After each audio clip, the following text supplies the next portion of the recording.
உங்க பெட்ரோல் கார்ல 5 அல்லது 6 கியர் இருக்கும்.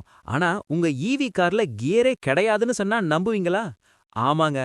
ஆனா கியரே இல்லாம உங்க கார் எப்படி 150 கிலோமீட்டர் வேகத்துல பறக்குது? அந்த ரிடக்ஷன் கியர் செய்யற மேஜிக் என்ன? கியர் பாக்ஸ் இல்லாமலேயே மின்சாரம் எப்படி சக்கரங்களுக்கு போகுது? வாங்க அக்கு வேறு ஆணி வேற பிரிச்சு பார்க்கலாம். வணக்கம் நண்பர்களே. 2025ல நாம ஓட்டுற ஈவி கார்கள்ல நாம கியர் மாத்தவே தேவையில்ல.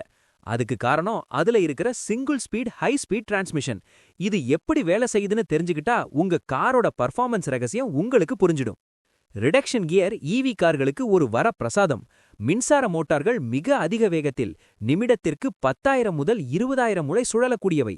இந்த அதிவேகத்தில் சக்கரங்கள் சுழன்றால் வண்டியை கட்டுப்படுத்த முடியாது. வேலை மோட்டாரின் அதிவேகத்தை சற்று குறைத்து சக்கரங்களுக்கு தேவையான அதிகப்படியான சக்தியை டார்க்கை வழங்குவதுதான் இதன் வேலை. இது பொதுவாக 9:1 அல்லது 10:1 என்ற விகிதத்தில் இருக்கும்.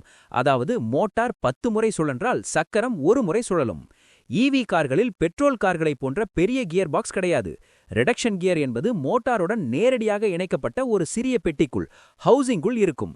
இது மோட்டார் மற்றும் டிரைவ் ஷாஃப்ட் ஆகியவற்றுக்கு இடையே ஒரு பாலமாக செயல்படுகிறது. சரி, அப்போ மின்சார சக்தியை எப்படி சக்கரங்களுக்கு அனுப்புகிறது? பேட்டரியிலிருந்து வரும் மின்சாரம் மோட்டாரை சுழல வைக்கிறது. மோட்டார் மிக வேகமாக சுழன்று சக்தியை ரிடக்ஷன் கியருக்கு அனுப்புகிறது. ரிடக்ஷன் கியர் வேகத்தை குறைத்து டார்க் எனப்படும் திருப்பு விசையை அதிகரிக்கிறது.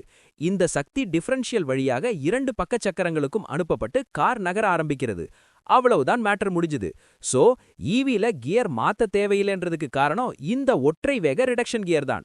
இதனால தான் உங்க கார்ல ஜர்க்கிங் இல்லாம ஒரு ராக்கெட் மாதிரி ஸ்மூத்தா வேகம் எடுக்குது.